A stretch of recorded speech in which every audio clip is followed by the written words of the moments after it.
Hello guys, നമുക്കിന്ന് കല്യാണ വീട്ടിലൊക്കെ കിട്ടുന്ന പോലത്തെ സ്പെഷ്യൽ ചിക്കൻ കറി ഉണ്ടാക്കിയാലോ. അപ്പം അതിന് വേണ്ടിയിട്ട് ആദ്യം തന്നെ ഞാൻ നല്ല കാശ്മീരി മുളക് പൊടി എടുത്തിട്ടുണ്ട്, കുറച്ച് മഞ്ഞൾപ്പൊടി എടുത്തിട്ടുണ്ട്, കുറച്ച് ഉപ്പ് എടുത്തിട്ടുണ്ട്, കുറച്ച് വിനീഗർ കൂടി ഒഴിച്ചു കൊടുക്കുന്നുണ്ട്. കാശ്മീരി മുളക് പൊടി ആയതുകൊണ്ട് വലിയ എരിവൊന്നുമില്ല കേട്ടോ, അതുകൊണ്ടാണ് ഞാൻ ഇത്ര എടുത്തിരിക്കുന്നത്. നിങ്ങളുടെ ഇഷ്ടത്തിന് എടുക്കാം കേട്ടോ. പിന്നെ ഞാൻ എടുത്തിരിക്കുന്നത് നമ്മുടെ ചിക്കൻ, ഇത് ഏകദേശം ഒരു 2 കിലോയുടെ അടുത്ത് ചിക്കൻ ഉണ്ട് കേട്ടോ. ചിക്കൻ കഴുകി ചിക്കൻ പോലും എന്നെ വെറുത്തിട്ടുണ്ടാവും. അമ്മ അതിൽ കഴുകലായിരുന്നു ഞാൻ കഴുകിയത്. എപ്പോഴും അങ്ങനെ തന്നെ ചിക്കൻ കഴുകി അതിൻ്റെ ഉള്ളിൽ നിന്നുള്ള ബ്ലഡ് പോലും എടുത്ത് കളഞ്ഞാലേ എനിക്കൊരു സമാധാനം കിട്ടുള്ളൂ. അങ്ങനെ ഈ നമ്മുടെ കഴുകി വെച്ചിരിക്കുന്ന ചിക്കൻ എല്ലാം കൂടി അതിലേക്ക് ഇട്ടിട്ട് ഇനി നല്ല പോലെ ഒന്നങ്ങ് മിക്സാക്കി എടുക്കണം കേട്ടോ. നിങ്ങൾക്ക് വേണമെങ്കിൽ ഇതിലേക്ക് കുറച്ച് ചിക്കൻ മസാല കൂടി ആഡ് ചെയ്യാം കേട്ടോ. ഞാനിപ്പോൾ അതൊന്നും ആഡ് ചെയ്യുന്നില്ല. അങ്ങനെ നമ്മൾ ഇനി ഇതെല്ലാം കൂടി നല്ലപോലെ ചിക്കനിലേക്ക് മസാജ് ചെയ്ത് അങ്ങ് പിടിപ്പിക്കുക കേട്ടോ. നല്ലപോലെ തിരുമ്മിയെടുക്കുക, എല്ലായിടത്തും ഒരേപോലെ എത്തണേ. അത് പറഞ്ഞപ്പോഴാണ് നമ്മുടെ ചാനലിൽ 1K സബ്സ്ക്രൈബേഴ്സ് ആയിട്ടുണ്ട് കേട്ടോ. അപ്പോൾ എല്ലാവർക്കും താങ്ക് യു. അയ്യേ, താങ്ക് യു മാത്രമുള്ള എന്നല്ലേ? അല്ല, നമ്മൾ ഒരു ഗീവ് അവേയും കൂടി പ്ലാൻ ചെയ്യുന്നുണ്ട്.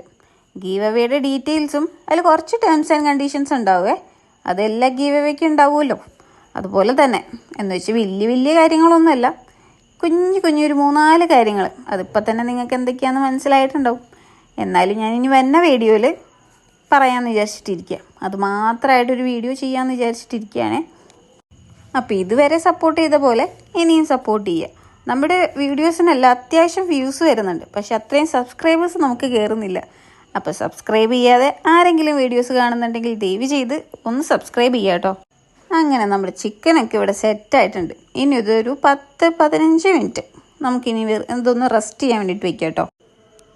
ചിക്കനൊക്കെ നോക്ക്, എന്താ ഒരു കളറല്ലേ. കാണുമ്പോൾ നമുക്ക് തോന്നും ഭയങ്കര എരിവാന്ന്, പക്ഷേ അല്ല. ചിക്കൻ ഇവിടെ ഇരുന്ന് സെറ്റ് ആകുമ്പോഴത്തേക്കും നമുക്ക് കറി ഉണ്ടാക്കാനായിട്ടുള്ള സവാള, ഇഞ്ചി, പച്ചമുളക്, വെളുത്തുള്ളി അങ്ങനെയുള്ള എല്ലാ സാധനങ്ങളും അരിഞ്ഞെടുക്കാം കേട്ടോ. ഇനി നമുക്ക് ഈ ചിക്കൻ എങ്ങനെ കുറച്ചായിട്ടൊന്ന് വറുത്തെടുക്കാം കേട്ടോ. ഞാൻ ഒരുപാട് വെളിച്ചെണ്ണയൊന്നും എടുത്തിട്ടില്ല. ചിക്കൻ വറുക്കാൻ നമുക്കധികം എണ്ണയുടെ ആവശ്യമില്ലല്ലോ. അപ്പോൾ ഞാൻ കുറച്ചാണ് എടുത്തിട്ടുള്ളൂ. പിന്നെ ആവശ്യം ഉണ്ടെങ്കിൽ പിന്നെ ഒഴിക്കാമെന്ന് വിചാരിച്ചു. ഞാനിപ്പോൾ ഒരു ലോ ഫ്ലെയിമിൽ ഇട്ടിട്ടാട്ടോ അത് വറുത്തെടുക്കുന്നത്. നമുക്ക് ഒരുപാട് എന്താ പറയുക, ഹാർഡായിട്ട് കിട്ടണ്ട, ഒന്ന് ചെറുതായിട്ടൊന്ന് ചെറുതായിട്ടൊന്ന് വെന്ത് കിട്ടിയാൽ മതി. അതായത് ആ സോഫ്റ്റ്നെസ് പോണതിന് മുന്നേ നമ്മൾ എടുക്കണം. അതാണ് നമ്മുടെ ഒരു കറക്റ്റ് പാകം. അപ്പോൾ നമ്മൾ ഫസ്റ്റ് ആ പോർഷൻ ഫ്രൈ ചെയ്ത് മാറ്റിയിട്ടുണ്ട്. അങ്ങനെ നമ്മുടെ സെക്കൻഡ് പോർഷൻ നമ്മൾ ഇട്ടിട്ടുണ്ട്. ആ ടൈമിൽ നമുക്ക് നമ്മുടെ സവാള ഒന്ന് വഴറ്റിയെടുക്കാം. ഞാനിപ്പോൾ പറഞ്ഞല്ലോ ഒരു 2 കിലോൻ്റെ അടുത്ത് ചിക്കൻ എടുത്തിട്ടുണ്ട്. ഞാൻ ഏകദേശം ഒരു 5 സവാള എടുത്തിട്ടുണ്ട്. അതിലേക്ക് കുറച്ച് ഉപ്പ് കൂടി ഇട്ടിട്ടുണ്ട്. പിന്നെ കുറച്ച് ഇഞ്ചിയും വെളുത്തുള്ളിയും കൂടി നല്ല പോലെ ചതച്ചെടുത്തതാണ്. അതിലേക്ക് ഒരു 3 പച്ചമുളകും കൂടി ഇട്ടിട്ടുണ്ട്. പിന്നെ തക്കാളി, ഞാനിപ്പോൾ ഇവിടെ ഒരു 2 തക്കാളിയാണ് ഇട്ടിരിക്കുന്നത്.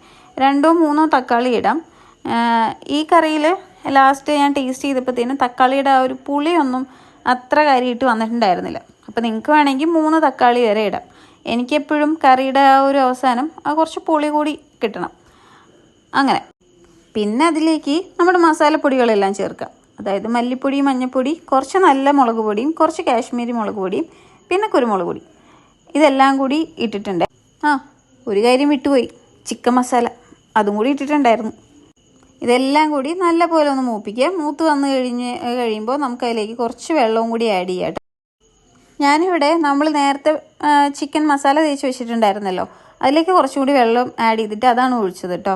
അത് കഴിഞ്ഞ് നമ്മുടെ വറുത്ത ചിക്കൻ പീസസ് എല്ലാം കൂടി ഇട്ടിട്ട് വേവിക്കാനായിട്ട് വെക്കുക.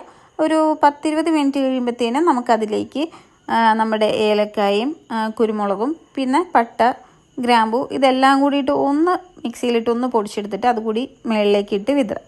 അപ്പോൾ ഇത്രയേ ഉള്ളൂ നമ്മുടെ ചിക്കൻ കറിയുടെ